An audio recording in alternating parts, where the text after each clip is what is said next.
பரிசுத்த நாமம் மகிமைப்படுவதாக. இந்த நாளிலே கூடி வந்திருக்கிற நமக்கு ஆண்டவர் ஒரு பெரிய திட்டம் வைத்திருக்கிறார். அந்த திட்டத்திற்காக நம்ம உருவாக்க, அந்த திட்டத்திற்கு நேராக நம்மை வழிநடத்த தேவன் சித்தம் கொண்டிருக்கிறார். ஒரு நபரை வைத்து ஆண்டவர் ஒரு ஊரையே அசைப்பது போல, ஒரு பிலிப்பை கொண்டு ஒரு சமாரியாவை தொட்டது போல, நமக்கு சிலராக இருந்தால் நம்மை கொண்டு சில மக்கள் கூட்டத்தை, பீப்புள் குரூப், இந்த உலகம் முழுசும் பீப்புள் குரூப்பால் நிரம்பி இருக்கு. நம்ம தமிழ் இனம், மலையாளிஸ், அப்புறம் கூர்க்கா, தெலுங்கு, பெங்காலி, இது ஒவ்வொரு பீப்புள் குரூப். பெரிய பெரிய குரூப் ஒரு 2000க்கு மேலே இந்தியாவில் இன்னும் சந்திக்கப்படாமல் இருக்கிறார்கள். அந்த அந்தமான் நிக்கோபார் தீவுகளிலே ஊழியம் செய்யும் பொழுது காட்டுவாசிகள், நிர்வாணமான காட்டுவாசிகள், ஜரவா, ஓங்கீஸ், சென்டினலீஸ், இப்படி நிறைய தீவு மக்கள், அவங்கக்கிட்ட யாரும் போக முடியாது.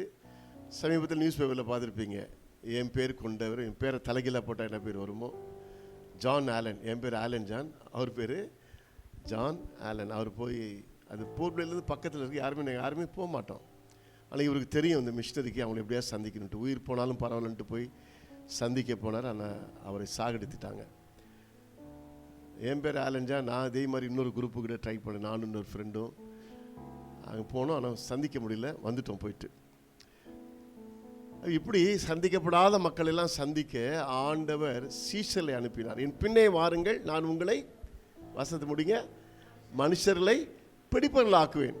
ரொம்ப நாளாக யோசித்தேன், என்னதான் ஆண்டவர் சொல்கிறாரு, எப்படிப்பட்ட மனுஷர்களை பிடிக்கணும் அப்படின்னு சொல்லி பார்க்கும் பொழுது 247 பக்கம் புதிய ஏற்பாட்டில் 2 கொரிந்தியர் 4ஆம் அதிகாரம் 3-4 வசனங்கள் முதலாவது வாசியுங்கள். எப்படிப்பட்ட மக்களை ஆண்டவர் சந்திக்க விரும்புகிறார், ஏன் சந்திக்க விரும்புகிறார்? 2 கொரிந்தியர் 4ஆம் அதிகாரம் 3ஆம் வசனம் 4ஆம் வசனம். யாராவது முடிந்தால் 247 பக்கம் புதிய ஏற்பாட்டில் 2 கொரிந்தியர்.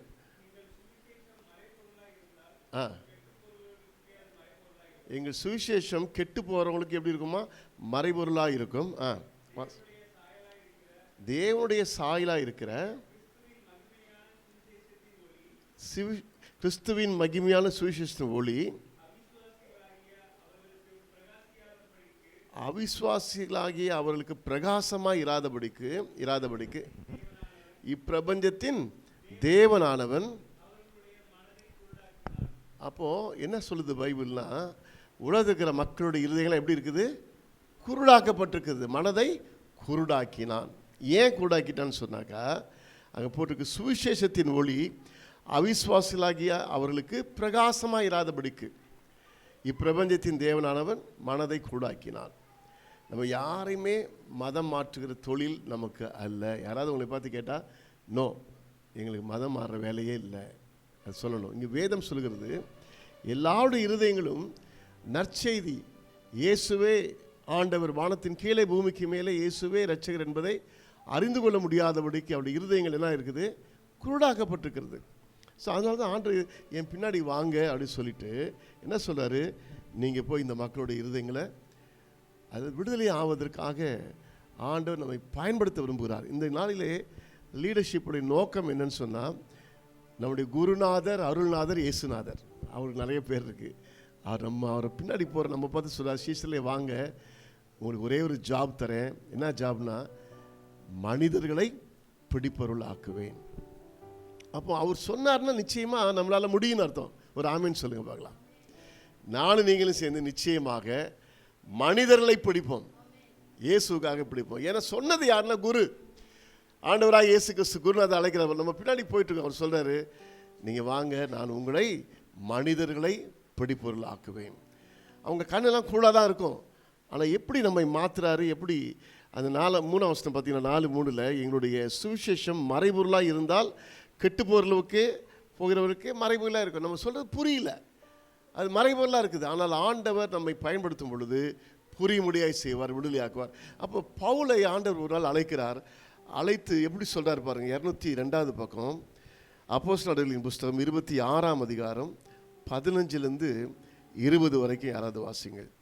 அப்போஸ்தலர்களின் புஸ்தகம் 26ஆம் அதிகாரம் 15 முதல் 20ஆம் வசனம் வரைக்கும். ம் ம் ம் நீ துன்பப்படுத்துகிற இயேசு நானே, இப்பொழுது நீ எழுந்து. ஆண்டவர் சொன்ன உடனே வானத்திலிருந்து ஒரு சத்தம் கேட்குதுங்க. ரொம்ப ஆச்சரியமாக இருக்கும். இதை அவர் சொல்லும் போது சூரியனை விட ஒரு பிரகாசமான ஒளி என் மேலே பட்டது, நான் கண் தெரியாமல் விழுந்தேன்.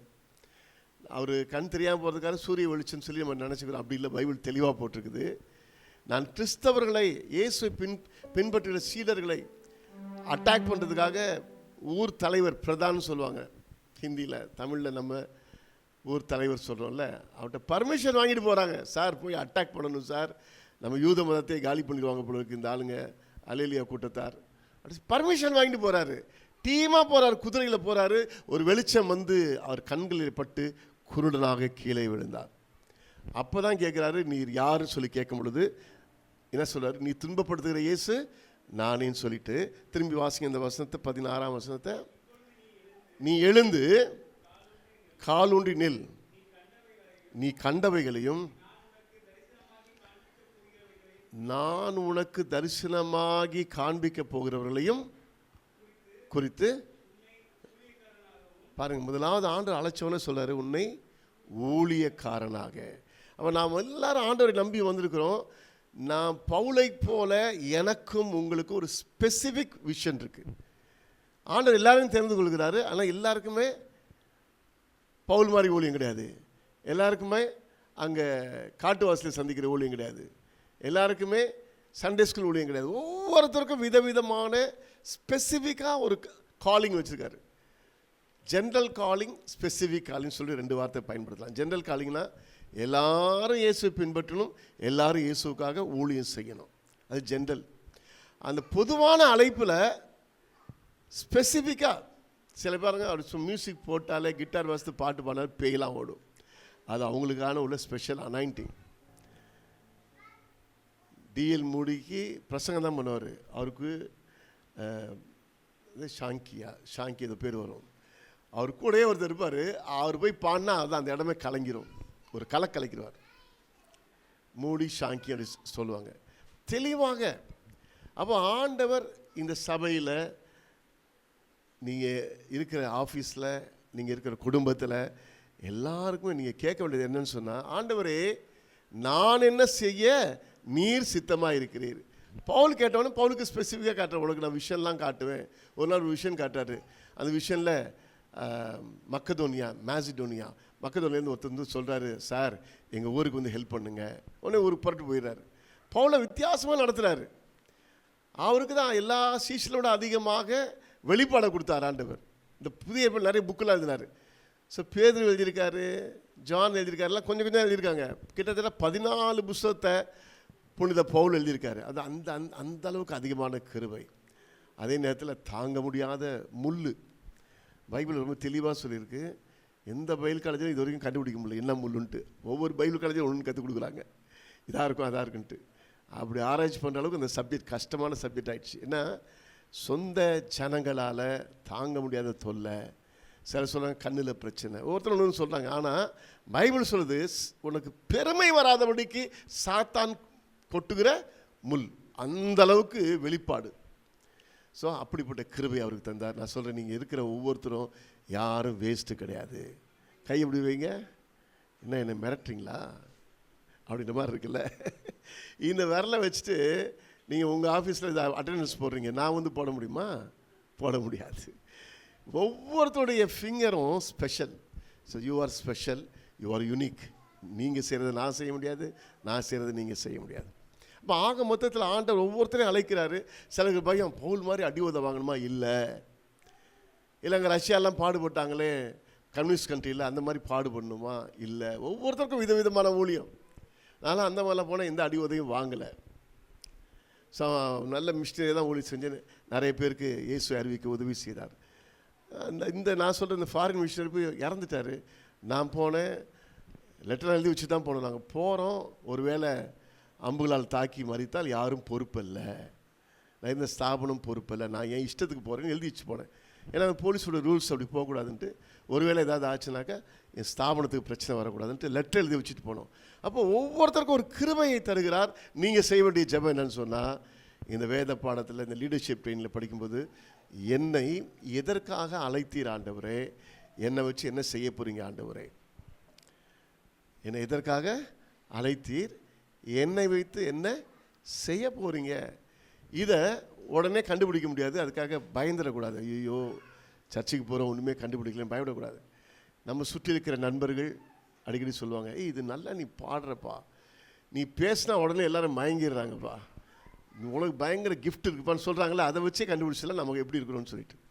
ஆனால் அந்த மாதிரிலாம் போய் எங்கே போனாலும் ஏதாவது வீடு வாடகைக்கு எடுக்குனாக்கா உடனே முடிச்சிடுவேன். ஒரு லாஸ்ட்டாக நானும் என் ஒய்ஃப் ஒரு வீட்டில் இருக்கும்போது, மலையாளி ஓனரு அவங்க வந்து கொஞ்ச நாள் வீடு கொடுத்துட்டாங்க. கொஞ்ச நாள் கழிச்சு வந்து அப்படியே சொல்கிறாங்க, ஈ பாஸ்ட்டு ஈன்னு பல்ல காமிச்சிட்டே வந்துருச்சு, ஏமாந்துட்டேன் அப்படின்றாங்க. பல்ல காமிச்சு சிரித்து பேசினோன்னே எல்லா இடத்துலையும் இங்கே ஹாஸ்பிட்டலுக்கு ஒரு சிரிச்சிட்டாலே அது எல்லோரும் சிரிக்க முடியாது. சிலர் வந்து நரசிம்மராவ் மாதிரி உம்முன்னு இருப்பாங்க, அவர் பிரைம் மினிஸ்டர் தான். சரி, ஒவ்வொருத்தரும் ஒரு டைப்பாக இருப்பாங்க. எல்லாருமே ராகுல் காந்தி மாதிரி அல்லது ராஜீவ் காந்தி மாதிரி அவர் நல்லா கலகலன்னு இருப்பார். நிறைய பேர் அவரை பார்த்து நல்லா இருக்காருமா மனுஷன். ஸோ இப்படி ஒவ்வொருத்தருக்கும் ஃபேஸ் கட்டு, சிரிப்பு எல்லாமே ஆண்டவர் ஒரு நோக்கத்தோடு வைத்திருக்கிறார். ஆனால் நீங்கள் உங்களை நினச்சி நான் வேஸ்ட்டு, நான் ஒரு குப்பை, நான் உனக்கு லாயக்கு இல்லை, நான் ஏதோ கல்யாணம் பண்ணி தொலைச்சிட்டேன், முன்னாடிலாம் சண்டே ஸ்கூல் நல்லா ஊழி செஞ்சேன், அப்படி கிடையாது. ஒவ்வொருவரையும் ஆண்டவர் ஒரு திட்டத்தோடு உருவாக்கி இருக்கிறார். அதை கண்டுபிடிக்கணும். அதுக்காக தான் ஜெபம் பண்ணணும். பவுலுக்கு சொல்கிறார், நீ இப்போ நான் உனக்கு வெளிப்படுத்துவேன்னு சொல்லிட்டு அந்த 16ஆம் வசனத்தில் பார்த்தா 17 வாசிங்க. உன் சுய ஜனத்தாரண்டைக்கும் உன்னை விடுதலையாக்கி அவர்கள் எல்லாரும் என்னை பற்றுகிற விசுவாசத்தினாலே பாவ மன்னிப்பையும் பரிசுத்தமாக்கப்பட்டவருடைய சுதந்திரத்தை பெற்றுக்கொள்ளும்படியாக. அதனால் அண்டர்லைன் பண்ண வேண்டிய முக்கியமான வார்த்தை, நீங்கள் உங்களுக்கான ஊழியம் இருளை விட்டு ஒளியின் எடுத்திருக்கும். சாத்தானுடைய அதிகாரத்தை விட்டு தேவனிடத்திற்கும்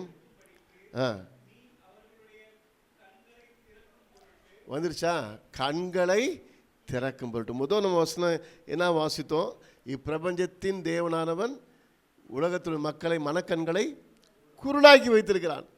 இப்போ ஆண்டவர் சொல்றார், கண்களை திறக்கும்படிக்கும் சாத்தானுடைய அதிகாரத்திலிருந்து விடுதலையாக்கப்பட்டு தேவனிடத்தில் திரும்புவதற்கு கண்களை திறக்கும்படிக்கும். வாசிங்க, கண்களை திறக்கும்படிக்கும்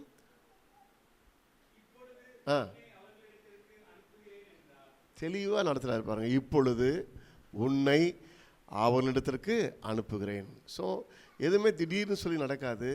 இன்னைக்கு ஆண்டவர் திடீர்னுலாம் கூட்டத்தை வைக்கிறார். தேவனுடைய ப்ரீ பிளான்டு தெய்வீக திட்டத்தின்படி கொஞ்சம் பேராக இருந்தாலும் நம்ம அழைத்து வந்து நம்மகிட்ட பேசுகிறாரு.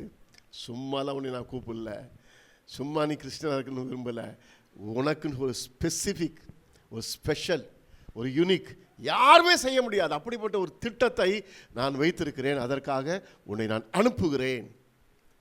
அதனால் ஆண்டவர் எல்லாரும் கூப்பிட்றாரு, என் பின்னாடி வாங்க வாங்க வாங்க வாங்கன்னு சொல்லிட்டு ஒரே ஒரு வார்த்தை சொல்ல, நீங்கள் போனீங்கன்னாக்கா நீங்கள் ஜனங்களை, மனிதர்களை பிடிக்க முடியும். அவனை பிடிக்க முடியாதபடிக்கு என்னன்னு சொல்லி வாசித்தோம். இப்பிரபஞ்சத்தின் தேவனானவன். எனக்கு ஒரே ஒரு சின்ன வருத்தம், பைபிளில் பிசாசுக்கு என்ன பேர் போட்டிருக்கு, பிரபஞ்சத்தின், அது என்ன டிரான்ஸ்லேஷன் தெரியாது. நிறைய இலங்கை தமிழர்கள், முக்கியமான தமிழ் பண்டிட்ஸ்லாம் ஹெல்ப் பண்ணாங்க, என்ன நோக்கத்தில் போனாங்கன்னு தெரியல. நிறைய இலங்கை தமிழ் இருக்கும். பாவித்து நம்ம பயன்படுத்தாத வார்த்தை எபேசியில் இருக்கும். நீங்கள் ஒய்ஃபை சொந்த சரீரமாக பாவித்துன்னு இருக்கும். அதே மாதிரி மஞ்சம், படுக்கைக்கு பெட்டுக்கு மஞ்சம். சில வார்த்தைலாம் புரியாதான் பழைய தமிழ். ஸோ அந்த ஆங்கிளில் தேவர்கள் அப்படின்னா பல தேவர்கள் இருந்தாங்க. இவனும் ஒரு தேவன் சொல்லி போட்டாங்களான்னு தெரில. நான் என்ன சொல்லுவேன், இப்பிரபஞ்சத்தின் பிசாசானவன், நம்ம புரிகிற பாஷை, இருளானவன், இருளுக்கு அதிபதியாகிய பிசாசன், எல்லாருடைய மனக்கங்களையும் கூடாக்கி வைத்திருக்கிறான்னு சொல்லி வாசித்தோம். இப்போ ஆண்டவர் சொல்றாரு, பவுலே, சவுலை ஒன்று அனுப்புகிறேன், கண்களை திறக்கும்படிக்கு. சொல்லுங்கள், கண்களை திறக்கும். உங்கள் நெஞ்சில் கை வச்சு சொல்லுங்கள், கண்களை திறக்கும்படிக்கு ஆண்டவர் என்னை ஊழியத்திற்கு அழைத்திருக்கிறார். மற்றவருடைய கண்களை நான் திறக்கப் போகிறேன். ஆமேன், அல்லேலூயா. ஸோ இன்றைக்கி நான் முக்கியமாக சொல்ல வேண்டியது, இந்த வண்டி பெரிய சக்கரை மாட்டு வண்டியில் போகும்போது நடுவில் ஒன்று இருக்கும்ல, ஒரு ஆணி போடுறதுல அச்சாணி. அந்த மாதிரி பைபிளில் ரொம்ப ரொம்ப முக்கியமான அச்சாணி, சோல் வின்னிங், ஆத்ம ஆதாயம். இதை தான் நம்ம வச்சுக்கிட்ட பேர் சோல் வின்னிங்னு. ஆனால் ஆண்டு சொல்கிற வார்த்தை, என் பின்னாடி வா, ஆட்களை பிடிப்பவர்கள் ஆக்குவேன். இதை நம்ம வசதியாக ஒரு பயன்படுத்துகிற வார்த்தை சோல் வின்னிங், அல்லது தமிழில் ஆத்ம ஆதாயம். ஆண்டு சொல்கிற வார்த்தை என்ன, பின்னாடி வந்தீங்கன்னா மனிதர்களை என்ன செய்வேன், பிடிப்பவர்கள் ஆக்குவேன். நமக்கு என்ன ஞாபகம் வருது இந்த தமிழ் வார்த்தையை பார்த்தா, சின்ன பிள்ளைகளை பார்த்து சொல்லுவோம், வெளியில் போகாத போகாத புள்ள பிடிக்கிறவன் வரான். கிட்டத்தட்ட ஆண்டை நம்ம எப்படி மாற்றிட்டாரு, புள்ள பிடிக்கிற மாதிரி நீ போய் ஆட்களை பிடிச்சிடுவான்னு சொல்லிட்டார். சார் இந்த நடை பாருங்கள், தமிழ் நடை. அதனால தான் நீங்கள் பைபிள்லாம் தியானிக்கும் போது இங்கிலீஷ் பைபிள் பக்கத்தில் வச்சுக்காங்க. இங்கிலீஷ் நிறைய டிரான்ஸ்லேஷன் வந்திருக்கு. ஆம்பிளிஃபைட் பைபிள்லாம் கொஞ்சம் இன்னும் பெருசாக்கி காட்டும். NIV சில டிரான்ஸ்லேஷன் ரொம்ப குட் நியூஸ் பைபிள்லாம் ரொம்ப நம்ம பேசலாம் இங்கிலீஷாக இருக்கும். முதல்ல நீங்கள் அண்டர்ஸ்டாண்ட் பண்ணிக்கணும், என்ன சொல்ல வராருன்னு, ஆண்டு என்ன சொல்ல விரும்புகிறாருன்னு புரிந்துக்கணும். ஒருவேளை நீங்கள் மலையாளமா, தெலுங்கா, வேறு லாங்குவேஜ் தான், உங்கள் லாங்குவேஜ் பைபிளை பக்கத்தில் வச்சுக்காங்க, இன்னும் கொஞ்சம் உங்களுக்கு தெளிவான விளக்கம் வரும். ஸோ இன்ட்ரோடக்ஷனாக ஆண்டவர் சொன்னார், என்னை பின்பற்றுங்கன்னு சொன்னார். சொல்லிட்டு சொல்கிறாரு, ஜனங்களை பிடிக்க சொல்கிறாரு. எந்த ஜனங்கள் சொன்னால், பிசாசனுடைய வலையில் சிக்கி சுவிசேஷன்னா புரியல, மறைபொருளாக இருக்குது. ஆனால் ஆண்டவர் ஸ்பெஷல் அதிகாரத்தை, அனாயிண்டிங்கை தந்து, அபிஷேகத்தை தந்து, நான் ஒன்று அனுப்புகிறேன், உன் மேலே என் கிருபை இருக்குது, உன் மேலே என் வல்லமை இருக்குது, எதுக்கு அனுப்புறேன்னு சொன்னால், நீ போனால் அந்த ஆத்துமாக்கள் என்ன செய்யலாம், பிடித்து விடலாம். பிசாசில் கொலோசியர் 3:13 பாருங்க, ரொம்ப அழகாக இருக்கும். கொலோசியர் 3ஆம் அதிகாரம் இதுக்கு சம்மந்தப்பட்ட இருள் வெளிச்சம் இருக்கும். 3ஆம் அதிகாரம் 13ஆம் வசனம். கொலோசி சாரி, அது இல்லை, வாசித்துருங்க. அந்த வசனத்தில் நான் சொல்ல வர்றது கொலோசியர் 1ஆம் அதிகாரம் 13ஆம் வசனம். 1லையா 2லையா 13 இருளின் அதிகாரத்திலிருந்து எது என்ன வசனம் அது? 1 அதான் சொல்ல வந்தேன். 1:13 நோட் பண்ணிக்காங்க, வாசிங்க. இருளின் அதிகாரத்தில் நின்று நம்மை விடுதலையாக்கி எப்படி அழகாக ஸ்டார்ட் ஆகுது பாருங்க. இருளின் அதிகாரத்திலிருந்து நம்மை விடுதலையாக்கி தமது அன்பின் குமாரனுடைய ராஜ்யத்திலே, வாசிங்க, போதும், உட்படுத்தினார் பாருங்க. உள்ளே பிடிச்சி தள்ளி விட்டார்ன்ற மாதிரி இருக்குது, உட்படுத்தினார். சரி, நீங்கள் புரிஞ்சுக்காங்க, பேய்ட்டு வந்து பிடுங்கி இயேசுனாருடைய ராஜ்யத்தில் we are in the kingdom of God. ஆனால் கேட்குற கிங்டம்மை பார்க்கணும், உடனே சொல்கிறாரு, இதோ இப்பொழுதே ராஜ்யம் உங்கள் நடுவே இருக்கிறது. So now we are in the kingdom of God. இன்னொரு நாள் வரப்போது, இயேசு வரும்போது முழுமையான கிங்டம். நம்ம ராஜா தந்திரமான ராஜா. சொல்லுங்கள், என்ன ராஜா? ஞானமுள்ள ராஜா. பிஜேபி ஒரு பக்கம் பிளான் பண்ணுது, விஜய் ஒரு பக்கம், ஸ்டாலின் ஒரு பக்கம், எல்லாரும் பிளான் பண்ணாங்க, ADMK. ஆனால் நம்ம ராஜா சூப்பர் ராஜா. உலகம் ஃபுல்லாக எப்போவோ ஒவ்வொரு இடத்துலையும் ஜனங்கள்லாம் ரெடி பண்ணிட்டாரு. என் ராஜ்யத்தில் இருக்கிறீங்க, ஐ எம் த கிங்னு சொல்லிட்டாரு. த லார்ட் ரெயினத், ஆட்சி செய்கிறாரு. அவர் கீழே நம்ம இருக்கிறதுனால எந்த பேயும் பிசாசு நம்ம ஜெயிக்க முடியாது. அவருடைய கிருபைக்கு கீழே இருக்கிறதுனால எந்த பாவம் நம்ம மேற்கொள்ள முடியாது. ஆனால் ஒரு நாள் அவர் வரும் பொழுது, என் பிள்ளைங்களாம் வாங்கன்னு சொல்லிட்டு நம்ம எல்லாரும் சேர்ந்து ஆண்டுடைய ராஜ்யத்தில் 1000 வருடம் அரசாட்சி செய்ய போகிறோம். அல்லேலூயா. ஒரு ஞானமுள்ள ராஜாவா இல்லையா? வரவே இல்லைன்னு முழுமையாக வரதுக்கு முன்னாடி நம்மளாம் பிடிச்சிக்கிட்டாரு. ஸோ நம்மலாம் அவருக்கு தான் ஓட்டு போட்டிருக்கிறோம். யாருக்கு? இயேசுநாதருக்கு. அவருக்கு ஓட்டு போட்டு நம்ம எல்லாரையும் அவர் பிரஜையாக வச்சு பவர் கொடுத்து ஆட்சி செய்ய போகிறார். ஸோ இப்போ நீங்கள் புரிஞ்சுக்கிட்டீங்களா எதுக்காக இங்கே இருக்கிறீங்க அப்படின்னு சொன்னால், ஆண்டுடைய தெய்வீக திட்டம், இட்ஸ் அ கிரேட் கமாண்ட், பெரிய ராஜாதி ராஜாவுடைய அரசு ஆணை. ஸ்டாலின் ஒன்று போட்டார்னா, அரசாணை வந்துச்சுன்னா எல்லாம் செஞ்சு தான் ஆகணும். சென்ட்ரல் கவர்மெண்ட் போட்டுடுச்சு ஒன்று, SIR, எல்லோரும் எலெக்ஷனுக்காக வேலை செஞ்சாகணும். அது ஒரு அரசாணை. நம்ம ராஜாதி ராஜா என்ன சொல்கிறாரு, யார் தடுத்தாலும் தடுக்காவிட்டாலும் உலகமெங்கும் போய் எல்லாரும் என்ன செய்யுங்க, சுவிசேஷத்தை சொல்லி சீஷராக்குங்கள். ஸோ ராஜாதி ராஜாவுடைய கிரேட் கமாண்ட், பெரிய கட்டளை. இதற்காக தான் இன்றைக்கு இது ரொம்ப இதான் அச்சாணி போல் பைபிளில் ரொம்ப ரொம்ப முக்கியமானது. இதுக்கு தான் வந்தார், சாவறதுக்காகவே, சிலுவையில் மரிப்பதற்காகவே இயேசு பிறந்தார். நம்ம அதிகமாக கொண்டாடுகிறது, மீட்டிங் போட்டதெல்லாம் எதுக்கு தான்? ஹாப்பி கிறிஸ்மஸ், கிறிஸ்மஸ் தாத்தா மீட்டிங். ஆனால் எதுக்கு ஒரு அதிகமாக மீட்டிங் போடணுனாக்கா, குட் ஃப்ரைடேக்கு முழு உலகத்திற்காக மரிக்க வந்தார், முழு உலகத்திற்காக உயிர்த்தார். ஈஸ்டருக்கு தான் நிறைய காஸ்பல் மீட்டிங் போடணும். நம்ம அப்போ கொஞ்சமாக போடுறோம், இப்போ கிறிஸ்மஸ்க்கு தான் நிறைய போடுறோம். ஏன்னா ஜனங்க இந்த தாத்தா பார்த்தானே வந்துடுறாங்க, தாத்தா ஏதோ கொடுப்பாரு, ஒரு அட்ராக்ஷன். ஸோ நோக்கம் என்ன? அவர் பிறந்த நோக்கம் மரிப்பதற்காக. ஏன் மரிக்க வேண்டும்? எல்லாரையும் இருளிலிருந்து பிரிக்க வேண்டும். ஸோ ஒரு 5 குறிப்புகள், முக்கியமான குறிப்புகளை சொல்கிறேன். நீங்கள் ஒன்றொன்றாக எழுதி கொள்ளுங்கள். Reasons for soul winning. ஏன் ஆத்மாதையும் செய்ய வேண்டும்? ரீசன்ஸ் ஃபார் சோல் வின்னிங், ஆத்ம ஆதாயத்திற்கான காரணங்கள். முன்னாடி நான் சொன்னது இன்ட்ரோடக்ஷன், முக்கியமான இன்ட்ரோடக்ஷன். இயேசு வந்த நோக்கமே, பவுலை தொட்ட நோக்கமே அநேகரை பிடிக்க, இருளிலிருந்து விடுதலையாக்க, கண்ணை திறக்க. அதே தான் எனக்கும் உங்களுக்கும். ஆனால் பவுல் போல் நமக்கு ஒரு ஸ்பெசிஃபிக் காலிங் இல்லை, நமக்கு வித்தியாசமான ஸ்பெசிஃபிக் காலிங். ஸோ யோவான் போல இல்லை, பேதுரு போல இல்லை. பேதுருக்கு வித்தியாசமான காலிங், ஒவ்வொருத்தருக்கும் வித்தியாசமான அழைப்பு, உங்களுக்கும் ஒரு வித்தியாசமான அழைப்பு. யாருமே ஆண்டவர் சும்மா அந்த பிள்ளைங்கள்லாம் மண்ணில் விளையாடும்போது அந்த அந்த பிள்ளைய சும்மா உட்கார வச்சுக்கோ, எப்படி சும்மா உண்மையாக டீமில் சேர்க்க மாட்டாங்க. உப்புக்கு சப்பானி, ஊருக்கு மாங்கோட்டமா, சும்மா அது வந்து பரிதாபமாக உட்காந்துருக்கும். அப்படி யாருமே சபையில் கிடையாதுங்க. எல்லாருமே எங்களுக்கு தேவை, தேவனுடைய ராஜ்யத்துக்கு தேவை. இந்த மனசில் வச்சு முதலாவது குறிப்பு, it is the fathers will. ஏன் ஆத்மாதாயம் செய்ய வேண்டும்? ஆத்மாதாயத்திற்கான காரணங்கள். முதலாவது குறிப்பு, it is the fathers will. இது பிதாவின் சித்தம். தமிழில், இங்கிலீஷில் ஃபாதர்ஸ் வில். 1 தீமோத்தேயுவின் புஸ்தகம் 2ஆம் அதிகாரம் 1லேருந்து 4ஆம் வசனம் வரைக்கும் நீங்கள் இதை மனப்பாடம் பண்ணுற வசனமாக வச்சுக்காங்க. டெய்லி வாசித்து நீங்கள் இதை மனப்பாடம் பண்ணக்கூடிய அளவுக்கு ரொம்ப ரொம்ப முக்கியமான வசனம். 1 தீமோத்தேயு 2ஆம் அதிகாரம் 1லேருந்து 4 வரைக்கும். 1 தீமோத்தேயு 2ஆம்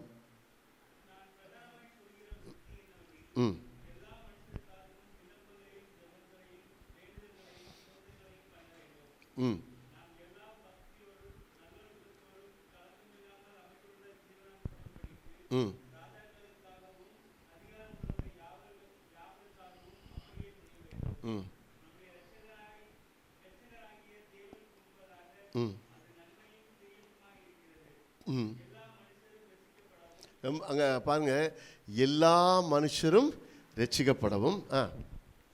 வாசிங்க. எல்லா மனுஷரும் ரட்சிக்கப்படவும்,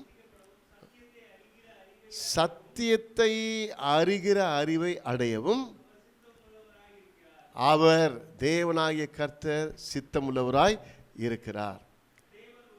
தேவன் ஒருவரே, தேவனுக்கும் மனுஷருக்கும் நடுவே மத்தியஸ்தர் ஒருவரே. திரும்பி பாருங்க, எல்லாரும் வந்துகிட்டே இருக்கும் அந்த அதிகாரத்தில். எல்லாரையும் மீட்கும் பொருளாக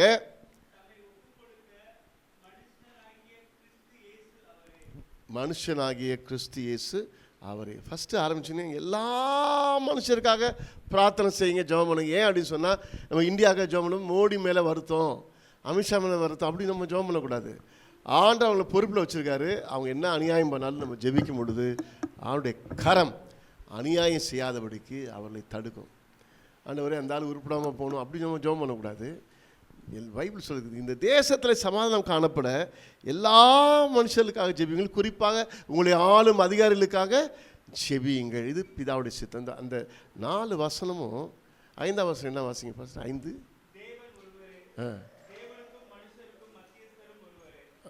அதான் 5ஆம் வசனமா? ஓகே, போதும். அப்போ அந்த 4-5 வசனத்தில் பார்த்தீங்கன்னாக்கா எல்லாம் ஆல் ஆல் ஆல் ஆள் இந்த பூமிக்கு வந்தது ஒருவரும் கெட்டு போகக்கூடாது, எல்லாரும் ரட்சிக்கப்பட வேண்டும். எனவே தான் ஆண்டவர் சொல்கிறாரு, எல்லா மனிதரும் ரட்சிக்கப்பட மத்தியஸ்தர், மீடியேட்டர் ஒருத்தர் தான். எல்லாருக்காக ஜெபம் பண்ணும்போது யார் செபிக்கிறார்களோ ஆண்டவர் அவளை ஆத்மாதாய் ஊழியத்தில் பயன்படுத்துவார். பாஸ்டர், நான் எப்படி ஊழியம் செய்ய முடியும்னு சொன்னால், உங்கள் வாழ்க்கையில் டெய்லி நான் ஏற்கனவே ஒரு ஜெபம் சொன்னேன், ஏன் ஆண்டவரை என்னை தெரிந்து கொண்டீர், நான் என்ன செய்யணும்? பவுல் கூடாய் கீழே விழுந்தவன், நீர் யார், நான் என்ன செய்ய சித்தமாக இருக்கிறீர். அந்த ஜெபம் பண்ணியது போல் ஆண்டவர் நம்ம பிடிச்சிட்டாரு. என்னை எதற்காக பிடிச்சிருக்கீங்க ஆண்டவரே? சில பேர் இந்த உபச்சாரத்துலேருந்து வெளியே வராங்களே ஜெயிலில், அவங்கள யாரும் நம்ம நினச்சி கூட பார்க்க மாட்டோம். நானும் மனைவியும் ஒரு இடத்துக்கு போன, ஒரு போலீஸ் குவார்ட்டர்ஸ். அதில் வெறும் எல்லா ஊர் ஜனங்களும், தமிழ், தெலுங்கு, மலையாளம், எல்லா ஊர் பெண்கள் இருக்கிறாங்க. எல்லாம் அடல்ட்ரி, உபச்சார குற்றத்துக்காக போலீஸ் ஸ்டேஷன்லேருந்து ஜெயிலுக்கு போய் கோர்ட் கேஸ் முடிஞ்சு இருக்காங்க அங்கே. அப்போ அதுக்குன்னே ஒரு அம்மா அவன் வெளியில் வந்துட்டு அனாதையாக நிற்கணுமே, அவங்கள பாதுகாக்கணுமே, அவங்களுக்கு சாப்பாடு கொடுக்கணுமே, வேலை கொடுக்கணுமே, அதுக்குன்னே ஒரு அம்மாவுக்கு பாரம். அது அவங்களுடைய கிருபை, அவருடைய ஊழியம். சில வெறும் சிறுவர் ஜெயில் ஊழியம் செய்வாங்க. சிலர் நமக்கு தெரியும் லெப்ரசி மத்தியில் ஊழியம் செய்வாங்க. கடந்த நாட்களில் காரில் வச்சு அந்த மிஷினரியும் பிள்ளைங்களையும் எரித்து கொண்ட ஒரிசா சம்பவம் நமக்கு தெரியும். இப்படி பார்த்தீங்கன்னாக்கா ஒவ்வொருத்தருக்கும் வித்தியாசமான ஊழியங்கள். அதில் எனக்கு என்ன ஊழியன்றது நீங்கள் கண்டுபிடிக்கணும். தேவனுடைய ஆசை, பிதாவின் சித்தம் என்ன நம்ம வாசித்தோம்.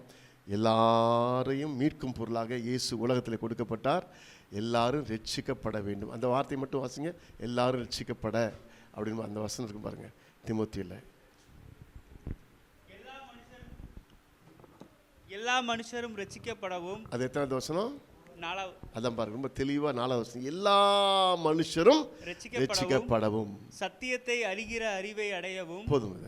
ரட்சிக்கப்பட்டால் போதாது. இந்த மாதிரி ஒரு சபை, பெத்தேல் மாதிரி ஒரு சபை எதுக்குன்னா, teaching the truth, facts of the Bible, truth of the Bible. உலகம் ஏதாவது சொல்லிட்டு இருக்கோம், ஆனால் இதுதான் சத்தியம்னு சொல்கிறதுக்கு, சத்தியத்தை அறிகிற அறிவை அடைவதற்கு ஒரு சபை வேணும். பவுல் ஒரு ஊரில் 2 வருஷம் ஊழியம் செய்கிறார், வெறும் டீச்சிங். அந்த ஊர் ஜனங்களாம் இயேசுவை ஏற்றுக்கொண்டு வராங்க, சத்தியத்தை போதிக்கிறாரு. அதுக்கப்புறம் வேறு ஊருக்கு போயிடுறாரு. அவங்களாம் புறப்பட்டு கிராமங்கள், ஊர்களை, பட்டணங்களை சந்திக்க போகிறாங்க. எனவே இந்த சபையுடைய முக்கியமான நோக்கம் பிளான்டிங் சர்ச்சஸ். அப்படின்னா என்ன அர்த்தம்? நிறைய பேரை தொட்டு நிறைய பேர் இயேசுவாக கொண்டு வந்து அவங்கங்கே, பவுல் அப்படி தான் செஞ்சார், அங்கங்கே குட்டி குட்டி சபை, சிறு குழுக்கள் போல். நம்ம இன்றைக்கி சிறு குழுன்றோம், அது வளர்ந்துச்சுன்னா பெரிய குழு, பெரிய சபை. ஸோ ஆண்டவர் உங்களை தெரிந்து கொண்டதற்காக எத்தனை பேர் சந்தோஷமாக இருக்கீங்க? ஆமென்னு சொல்லுங்கள். அல்லேலூயா. போய் என்னை போய் தெரிஞ்சுக்கிட்டாரு அப்படி வருத்தமாக இருக்கக்கூடாது. ஃபாஸ்டிங் போட்டு ஜெபம் பண்ணும்போது ஆண்டவர் உங்கள்கிட்ட என்ன பேசுகிறாரு சொல்லுங்கள் அப்படின்னு சொல்லி நாங்கள் ஊழியம் செஞ்ச லீடர் வசந்த் எட்வர்ட் அவர் வந்துட்டு சொல்கிறார். எல்லாம் தனித்தனியாக ஜெபம் பண்ணுறாங்க. ஜாமெல்லாம் முடிஞ்சோன்னு என்ன சொன்னாங்க? ஒருத்தர் ஒன்று சொல்கிறாங்க. ஒருத்தர் சொல்கிறாரு, போய் ஒன்றை போய் தெரிஞ்சுக்கிட்டேன்னு சொல்லிட்டு ஆண்டவர் சொல்கிறாரு. அப்படி ஆண்டவர் பேச மாட்டார். உங்களுடைய தாழ்மை, ஓவர் தாழ்மை, உங்களை நீங்களே இன்ஃபீரியாரிட்டி காம்ப்ளெக்ஸ், நான் மோசமான ஆள், என்னை போய் தெரிஞ்சுக்கிட்டாரு, அந்த சத்தம் தான் உள்ளத்திலேருந்து வந்திருக்கு. ஆண்டவர் வந்து தொட்ட உடனே, அழைச்ச உடனே உன்னதங்களில் அவர் உட்கார வச்சுருக்காரு. யாரையும் சீப்பாக மட்டமாக பார்க்குற தெய்வம் அல்லவே. ஆமென். ஸோ அதனால் உங்களை குறித்து சீப்பாக ஏதாவது நினச்சிங்கன்னா இன்னையில் தூக்கி போட்டுருங்க. நான் சாதாரண ஆள் இல்லைப்பா, இயேசுவின் கையில் இருக்கிற ஆயுதம், என்னை ஆண்டவர் பயன்படுத்த போகிறார். ஆமென். உங்களுக்குள்ள சில என்ன இருக்கும், நான் போய் இந்த வீட்டில் வந்துட்டேனே, நான் எனக்கு இவ்வளோதான் சம்பளம், அதெல்லாம் தூக்கி போட்டுருங்க. கலர் எனக்கு இல்லை, பரவாயில்ல. எல்லாருக்கும் ஆண்டவர் நோக்கத்தோடு கூட சரீரத்தை, கலரை, பாஷையை எல்லாத்தையும் திட்டவட்டமாய் ஒரு நோக்கத்தோடு அமைத்திருக்கிறார். எனவே அதற்காக தேங்க்ஸ் பண்ணுங்கள், நன்றி சொல்லுங்கள். அது பெரிய காரியம். இது ரொம்ப முக்கியமான வசனம். இதை மட்டும் நீங்கள் எப்படியாவது ஒரு மாதத்துக்குள்ளே மனப்பாடம் பண்ண பாருங்கள். இதை வச்சு ஜெபம் பண்ணுங்கள், ஆண்டவரே என்னை பயன்படுத்துவோம். 2வது குறிப்பு, ஆத்மாதத்திற்கான காரணங்கள். த லார்ட் ஜீசஸ் கமாண்டட் இட். இந்த சோல்வினிங்கை பற்றி சொன்னதே ஜீசஸ் தான். இது கர்த்தரின் கட்டளை. 2வது குறிப்பு, இது இயேசு கிறிஸ்துவின் கட்டளை அல்லது கர்த்தரின் கட்டளை. மத்தேயு 28ஆம் அதிகாரம் 19ஆம் வசனம், எல்லாருக்கும் தெரிந்த வசனம். மத்தேயு 28ஆம் அதிகாரம் 19ஆம் வசனம்.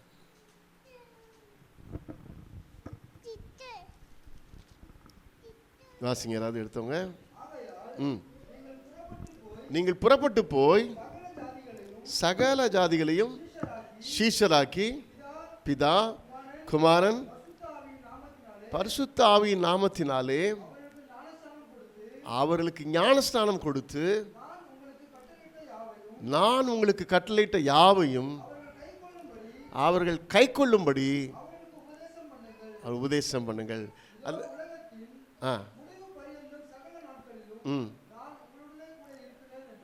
யார் கூட இருக்கிறேன்னு ப்ராமிஸ் பண்ணுறாரு. யாரெல்லாம் எனக்காக புறப்பட்டு போய் ஊழியம் செய்கிறார்களோ, ஆத்மாதம் செய்கிறார்களோ, அவருக்குள்ள ப்ராமிஸ், நான் இருக்கிறேன், தைரியமாக போங்க. யாரும் உங்களை கைபோட முடியாது, அடிக்க முடியாது, யாரும் உங்களை நசுக்க முடியாது, யாரும் நெருக்க முடியாது. போராட்டம்லாம் வரும். நீ தமிழ்நாட்டிலையும் சரி, எல்லா ஊர்லேயும் இயேசுன்னு சொன்னாலும் போராட்டம் இருக்குது. ஆனால் நமக்கு பின்னாடி கூடவே வருகிற ஒரு ஆண்டவர் இருக்கிறார், நமக்கு ஜெயம் உண்டு. ஸோ இதில் என்ன திட்டம் என்னன்னு சொன்னால், இட்ஸ் அ கமாண்ட். ஏற்கனவே இதை சொல்லிட்டேன். நீங்கள் உலகமெங்கும் போய் புறப்பட்டு போய், கோ.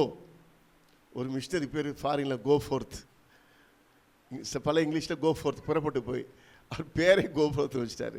நம்ம எல்லாருக்கும் ஆண்டவர் சொல்கிற ஒரே ஒரு வார்த்தை, நீங்கள் எதிர் வீட்டுக்கு போங்க, பக்கத்து வீட்டுக்கு போங்க, பக்கத்து கிராமத்துக்கு போங்க, நீங்கள் பிறந்த ஊருக்கு போங்க, அம்மா ஊர் அப்பா ஊர் எல்லாரும் தெரிஞ்சவங்க இடத்துக்கு போங்க. தெரிஞ்சவங்களை சந்திக்கிறதுக்கு பேர் ஒய்கோஸ்ன்னு ஒரு வார்த்தை, நியர் அண்ட் டியர். தெரிஞ்சவங்களை ஈஸியாக சந்திக்கலாம், ஃப்ரெண்ட்ஸை ஈஸியாக சந்திக்கலாம், தெரிந்தவர்கள், உறவினர்கள், நண்பர்கள் இவங்களாம் ஈஸியாக சந்திக்கலாம். கல்யாணத்தில் போடுறாங்களே கார்டில், நியர் அண்ட் டியர், சுற்றமும் நட்பும். இவங்க எல்லாரையும் ஈஸியாக பிடிக்கிறதுக்கு நீங்கள் பிளான் பண்ணுங்கள். அவங்க வீடுங்களில் சின்ன ப்ரேயர் மீட்டிங் மாதிரி, அவங்களுக்கு பர்த்டேவா, கல்யாணம் நாளா, நான் எங்கள் பாஸ்ட்டை கூட்டிகிட்டு வரேன்னு சொல்லுங்கள். சின்ன ஒரு மீட்டிங், அங்கே ஒரு கேக் கட்டிங் இருக்கும், அல்லது சாப்பாடு இருக்கும், ஒரு சின்ன ஷேரிங். அப்படி தான் கர்த்தருடைய வார்த்தை எங்கே அறிவிக்கப்படுகிறதோ அங்கே இருதயங்கள் திறக்கப்படும். பவுல் பிரசங்கித்து கொண்டே இருந்தார், லீதியாளின் இருதயத்தை கர்த்தர் திறந்தார். ஸோ நம்ம யாரையும் கன்வெர்ட் பண்ண முடியாது. யாராவது உங்களை பார்த்து, என்ன கன்வெர்ட் பண்ணுற டீமில் சேர்ந்துட்டிங்களா? இல்லைங்க, எங்களால் கன்வெர்ட் பண்ணவே முடியாதுங்க. நான் பேசுகிறேன், ஆனால் என்னால் யாரும் மாற முடியாது. நான் பேசுகிற வசனத்தில் ஆவியானவர் கதவை, உள்ளத்தின் கதவை திறந்தால் மாற முடியும். மைசூர், பெங்களூரில் 5 வருஷம் கேஸ் நடந்துச்சு. லிங்காயத்து மக்களை நீ கன்வெர்ட் பண்ணிட்டேன்னு ஒரு பாஸ்டர் மேலே 5 வருஷம் கேஸ் நடந்து ஃபெயிலியர் ஆகி போச்சு. யார் தாங்க கன்வெர்ட் பண்ணான்னா அவர் சொன்னார், பாஸ்டர் ஹோலி ஸ்பிரிட் தாங்க கன்வெர்ட் பண்ணார். அவரை பிடிங்கப்பா. அவர் எங்கே போய் பிடிக்கிறது? உலகமே கேன்சல் ஆகி போச்சு. 5 வருஷம் கழிச்சு கேன்சல் ஆச்சு. அப்போது நீங்கள் தைரியமாக ஊழியம் செய்யணும். ஏன் செய்யணும்னு சொன்னால், இது ஸ்டாலினுடையதோ அல்லது மோடியுடையதோ கிடையாது. என் ராஜாதி ராஜாவாகிய இயேசுநாதருடைய கட்டளை. என்னை அழைத்தார், வாங்கன்னு சொன்னார், மனுஷனை பிடிப்பவர்களாக மாற்றுவேன்னு சொன்னார். இப்போ போங்கன்னு சொன்னார். போய் அந்த ஜனங்களை சந்தித்து வரும் பொழுது சகல ஜாதியெல்லாம் நம்ம பிறந்த ஜாதியெல்லாம் ஞாபகத்துக்கு வரவே கூடாது. இயேசு கிறிஸ்துக்குள்ளே வந்தோடனே நம்ம ஜாதியெல்லாம் கிறிஸ்துவுக்குள்ளே ஒரே ஜாதியாக மாறிடுச்சு. ஸோ ஜாதின்றது இந்த இடத்துல பீப்புள் குரூப் அப்படின்னு அர்த்தம். நான் ஏற்கனவே சொல்லிட்டேன் ஆரம்பத்திலேயே. இப்போ ஐரோப்பியர்கள், அமெரிக்கர்கள், தமிழர்கள் அப்படின்னு சொல்லும்போது மக்கள் கூட்டத்தை சந்திக்க ஆண்டவர் அழைத்திருக்கிறார். 3வது குறிப்பு, இப்படி ஆத்மாதை செய்கிறதுக்கு ஆண்டவர் ஒரு பவர் தராரு. 3வது குறிப்பு, the power is given for the reason, for it. The power is given for it. Soul வின்னிங்காக ஆண்டவர் வல்லமை தருகிறார். தமிழில் இந்த ஆத்ம ஆதாயத்திற்கான வல்லமை கொடுக்கப்பட்டு இருக்கிறது. The power is given for it. இட்னா ஆத்ம ஆதாயத்தை குறிக்கிறது, soul winning. The power is given for the soul winning. Acts chapter 1 verse 8. அப்போஸ்தலர் 1ஆம் அதிகாரம் 8ஆம் வசனம். அப்போஸ்தலர் 1ஆம் அதிகாரம் 8ஆம் வசனம். அதே தான் வாசிங்க. பரிசுத்த ஆவி உங்களிடத்தில் வரும்போது, பரிசுத்த ஆவியானவர் உங்களிடத்தில் வரும் பொழுது நீங்கள் பலனடைந்து. நல்ல அதை கவனிங்க. நம்ம தமிழில் ஆவின்லாம் சொல்கிறோம், ஆனால் நம்ம ரெஸ்பெக்டாக சொன்னால் எப்படி சொல்லணும்? ஆவியானவர்.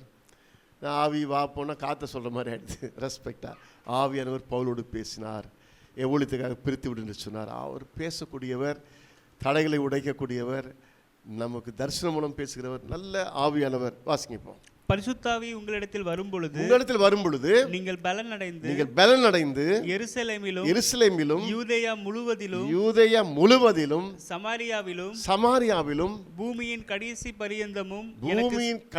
பரியந்தமும் எனக்கு சாட்சிகளாய் இருப்பீர்கள் என்றார். ஆமென். எனக்கு சாட்சிகளாய் இருப்பீர்கள் என்றார். அவர் சொன்ன வார்த்தை பொய்யா போகாது. என்னைக்கோ நடந்தது. இன்னைக்கு அந்த பவர் ஆஃப் டுனாமிஸ், டைனமைட் வெடிகுண்டிருக்கு, டுனாமிஸ்லேருந்து வந்த வார்த்தை தான். நமக்குள்ளே ஒரு வெடியை வச்சுருக்காரு. இது வெடிச்சிச்சுன்னா அங்கங்கே இருக்க எல்லா பிசாசு கூட்டமும் ஓடியே போயிடும். நீ ஊழியத்தில் ஏதாவது புதுசாக ஒரு கிராமத்துக்கு ஒரு வீட்டுக்கு போனால் நீ சும்மா தான் ஜெபம் பண்ணியிருப்பீங்க. பல நாளாக ஒரு 10 வருஷமாக உட்காந்து இந்த பிசாசு ஓடி போயிருக்கோம். அவங்க வந்து சொல்லுவாங்க, என்ன சார் பண்ணீங்க? என்னமோ இயேசு நாமத்தில் போனீங்க, இப்போ நல்லா ஆகிட்டேன். நான் எவ்வளோ நாளா? 10 வருஷமாக. எத்தனை வருஷம் கட்டி போட்ட பிசாசத்தாலும் ஓடியே போகக்கூடிய வல்லமை இயேசுவின் நாமத்தில் இருக்குது. நாம் தனியாக போல. ஆனால் சார் நீங்கள் போகும் பொழுது என்னுடைய பரிசுத்த ஆவியானவரை உங்களோடு கூட அனுப்புகிறேன். அது வரும் பொழுது நீங்கள் பலன் அடைவீர்கள். ஸோ சில பேர் நல்ல அந்நிய பாஷைலாம் பேசுவாங்க, ஆனால் ஒரு பலனும் இருக்காது. ஒரு அவசரப்பட்டு கடப்பட்டுன்னு பேசிட்டாலும் என்னன்னு தெரியல எனக்கு. நீ ஆண்டவர்கிட்ட கேளுங்க, ஆண்டவரே நான் அந்நிய பாஷையும் பேசணும், உங்களுடைய வல்லமை என் ஊழியத்தில், என் வாழ்க்கையில், என் குடும்பத்தில் நான் பார்க்கணும். வீட்டில் கூட சண்டையில் கூட வல்லமையை பார்க்க முடியும். ஒரு வீட்டில் பிள்ளைங்களாம் அடிச்சுக்கிறாங்க பயங்கரமாக. அவங்க அம்மா அப்பாவும் ஏசு கண்ணு மூடி சைலண்டாக ஜெபம் பண்ணுறாங்க, இயேசு நாமத்தில் ஆவியானவரே இந்த சண்டையை கண்ட்ரோல் பண்ணுங்க ஆவியானவரே. கொஞ்சத்தில் அமைதியாகிடுச்சு. நம்ம வீட்லேயும் சரி ஆஃபீஸ்லேயும் சரி நாம் ஜெபிக்கும் பொழுது நமக்காக தேவன் யுத்தம் பண்ணுவார். பரிசுத்த ஆவியானவர் யுத்தம் பண்ணுவார், தேவதூதரை அனுப்புவார். சாத்தான் கோட்டை பாட்டு பாரு, சாத்தான் கோட்டை இடிந்து வீழ வேண்டுமே. உழுமா உழாதா? நம்ம ஜெபிக்கும் பொழுது எல்லா கோட்டையிலும் உடைக்கிறவர் நம்ம கூட இருக்கிறார். ஸோ இங்கே இருக்கிறோம். நம்ம யாரோ ஒரு எதிரி எழுப்புறான்னு வச்சுக்கோங்க, தொடர்ந்து ஜெபம் பண்ணால் அந்த எதிரி இருக்கிற இடம் தெரியாமல் போயிடுவான். நியூசிலாண்டில் ஒரு சபை, ஆப்போசிட்டில் ஒரு பெரிய ஸ்பீக்கர் வச்சு ஒரு ஆள் சபை ஒர்ஷிப் பண்ணுற நேரத்தில் மட்டும் சவுண்டாக வச்சு விட்ருவான். இவங்க டென்ஷன் தாங்கலை, என்னடா அது இப்படி பண்ணுறான்னு இந்த ஆள். அப்போது ஒரு பிரசங்கர் வர்றார். பிரசங்கர்கிட்ட சொல்கிறாங்க, சார் இந்த மாதிரி நடக்குது, ஒன்றும் கவலைப்படாதீங்க. இம்மலை செருபாபேல் இம்மாத்திரம் கர்த்தருக்கு முன்பதாக சமபூமி ஆவாயின்ற வசனத்தை வச்சுட்டு, அந்த வசனம் எப்படி முடியும்னு சொன்னால் கிருபை என்றும் உள்ளது, கிருபை என்றும் உள்ளது முடியும். ஸோ என்ன பண்ணார், எல்லா சபையாரும் ஏஞ்சி நில்லுங்க, நேராக அந்த வீட்டுக்கு திரும்புங்க, சர்ச்சுக்கு ஆப்போசிட்டில் கையை உயர்த்துங்க, கிருபை என்றும் உள்ளது, கிருபை என்றும் உள்ளது, கிருபை என்றும் 5 முறை சொல்லுங்கன்னு சொல்லிட்டார். சொல்லிட்டார், பிரசங்கம் பண்ணி முடிச்சிட்டார். அவங்க சபையார் விடல் அடிக்கடி சொல்லிகிட்டே இருந்தாங்க. கொஞ்ச நாள் கத்தி பார்த்தா எதிர் வீட்டில் பில்டிங்கில் ஒரு போர்டு போட்டான், இந்த வீடு விற்பனைக்கு அப்படின்ட்டான். இதை சபையாரவே இந்த வீடை வாங்கிட்டாங்க, முடிஞ்சு போச்சு பிரச்சனை. இதை கேட்டோம், எனக்கு நல்ல ஃபெய்த் வந்துருச்சு. நான் இருக்கிற சர்ச்சில் ரயில்வே மெட்ரோ மேலே போதுனாங்க, எல்லா சபையை ரேஞ்சு நில்லுங்க, அது செவுத்தை இடிக்கணும் நாங்கள் ஃப்ரெண்டில், அப்படி இடிக்காதபடிக்கு எல்லாம் ஜெபம் பண்ணுங்க, கிருபை என்றும் உள்ளது, கிருபை என்றும் உள்ளது. கர்த்தருடைய கிருபையினால் அது பிரச்சனை சால்வ் ஆயிடுச்சு. உங்கள் வீட்டில் லேண்டு ப்ராப்ளம், கேன்சர் பிரச்சனை, பெரிய இதெல்லாம் கஷ்டம் நினைக்கிறீங்களோ, கண்ணை மூடிட்டு ஆண்டோடைய கிருபையினால் முடியாத ஒன்றுமே இல்லை. அந்த கிருபையினாலே கோலியாத் கீழே தள்ளப்பட்டான். கல் தான் போய் அடிக்குதுங்க, டொம்முனு கீழே குப்பர்கள் சூடுகிறான். தேவனுடைய வல்லமையை வெளிப்படுத்த ஆண்டவர் தாவீதுக்கு அருளிய கிருபை பெரியது என்று அவரே பாட்டு போடுறார் சங்கீதத்தில். நமக்கு கிருபைக்கு சொந்தக்காரர் நம்ம கூட வந்துட்டார். அவர் கிருபை நிறைந்தவராய் நம் நடுவே வந்து வாசம் பண்ணினார். அந்த கிருபையான இயேசு கிறிஸ்து எனக்குள்ளே இருக்கிறார், உங்களுக்குள்ளே இருக்கிறார். உங்களால் கூடாத காரியம் ஒன்றும் இல்லை. முள்ளு குத்துது அப்படிங்கும்போது ஒரே ஒரு ஆன்சர் தான் பண்ணார். 3 முறை ஜெபம் பண்ணியாச்சு. இனி ஜெபமே நீ பண்ணாதையா பவுலே, என் கிருபை உனக்கு போதும். அப்போ அந்த கிருபை தாங்குகிறது, ஊழியம் பெருகுகிறது. சில நேரத்தில் எல்லாரும் நினைக்காதீங்க பவுல் மாதிரி நமக்கு முள்ளு கிடைக்குன்ட்டு, அப்படிலாம் இல்லை. பவுலுக்கு கிருபை வேறு, அந்த முள்ளு வேறு. நமக்கு வேறு ஏதாவது இருந்தால் இருக்கும். அவர் திட்டம் என்னன்னு தெரியாது. நீங்கள் பாட்டுக்கு ஊழியத்துக்கு போயிட்டே இருங்க, ஆத்மாதை செய்து கொண்டே இருங்க, கர்த்தர் பெரிய காரியம் செய்வார். அதுதான் ஆண்டவர் விரும்புகிற வாளாக்காமல் தலையாக்குவேன்னு சொன்னார்ல. அவர் பின்னாடி வரும்போது நம்ம ஒவ்வொருத்தரும் ஒரு குட்டி ஜீசஸ். சொல்லுங்கள், குட்டி ஜீசஸ். இயேசுநாதர் மாதிரியே பண்ணுறாரு இவர். நல்ல ஜெபம் அன்பாக இருக்கிறாரு. வந்து இயேசு நாமத்தை ஜெபம் பண்ண பேயெல்லாம் ஓடுது. ஆண்டவர் இந்த சண்டே மட்டும்தான் உங்களுக்கு சர்ச்சு, ஒரு வாரத்துக்கு ஒரு நாள் பைபிள் ஸ்டடி. மற்ற திங்கள்லேருந்து சனிக்கிழமை நீங்கள் யாருன்னு சொன்னால் ஏரியாவை கலக்குகிறவர்கள். ஆமென். அந்த ஏரியாவுக்கு நீங்கள் தான் பாஸ்டர்ஸ். நீங்கள் லேடியாக இருந்தாலும் ஜென்ஸாக நீங்கள் தான், உங்கள் ஜெபம் தான் வல்லமையான ஜெபம். நீங்கள் அதை மறந்துடாதீங்க. 4வது குறிப்புக்கு நம்ம கடந்து போகலாம். 4வதாக, the needy souls are awaiting. தேவையுள்ள ஆத்மாக்கள் காத்திருக்கின்றன. 4வது குறிப்பு, ஏன் ஆத்மா அதை செய்யணும்? நிறைய தேவையான ஆத்மாக்கள் காத்திருக்கிறார்கள். the needy souls are awaiting. அப்போஸ்தலர் நடவடிக்கைகள், Acts chapter 16 verse 9. 16:9. அங்கே ராத்திரியிலே பவுலுக்கு ஒரு தரிசனம் உண்டாயிற்று. அதென்னவெனில், மக்கதனியா தேசத்தான் ஒருவன் வந்து நின்று, நீர் மக்கதனியாவுக்கு வந்து எங்களுக்கு உதவி செய்ய வேண்டும் என்று தன்னை வேண்டிக் கொண்டதாக இருந்தது. சரி, அதுக்கு முன்னாடி இந்த வல்லமை பற்றி சொன்னல, ஒரு கேள்வி உங்கள்கிட்ட கேட்கணும்னு நினச்சேன். நீங்கள் எல்லாருக்குள்ளேயும் வல்லமை இருக்குதா இல்லையா? பரிசுத்த வல்லமை இருக்குதா இல்லையா? எல்லாருக்கும் தேவை. தேவைன்னா இந்த இங்கே ஏதாவது பாட்டில் இருக்கா, தண்ணி குடிக்கிற பாட்டிலு, கொஞ்சம் தண்ணி குடிச்சு மீதி இருந்தாலும் பாட்டிலை மட்டும் காட்டுங்க. பாட்டில் இருக்கா? சின்ன பாட்டிலு, அதுக்குள்ளே ஃபுல்லாக தண்ணி இருக்கா? இல்லை இந்த கிளாஸ் ஜக்கு கொண்டு கரெக்ட், அது போதும். இப்போ பாருங்களேன், நீங்கள் இந்த ஒரு சொல்ல மறந்துட்டேன். வல்லமை எல்லாருக்கும் தேவை. இந்த வல்லமையினால தான் ஊழியம் செய்ய முடியும். இதுக்குள்ளே ஃபுல்லாக தண்ணி இல்லை. இயேசுவை ஏற்றுக்கொள்ளும் போது பாவத்தை குறித்து உணர்த்துகிறவர் பரிசுத்த ஆவியானவர். நமக்குள்ள ஒரு கில்ட்டி வருது, நான் பாவி, ஐம் எ சின்னர். அதை உணர்த்துறது யார்? பரிசுத்த ஆவியானவர். அப்போவே உள்ளே வந்து வேலை செய்கிறாரு. நம்ம ஒத்துக்கிட்ட உடனே இயேசு ரத்தத்தினால கழுவப்படுகிறோம்.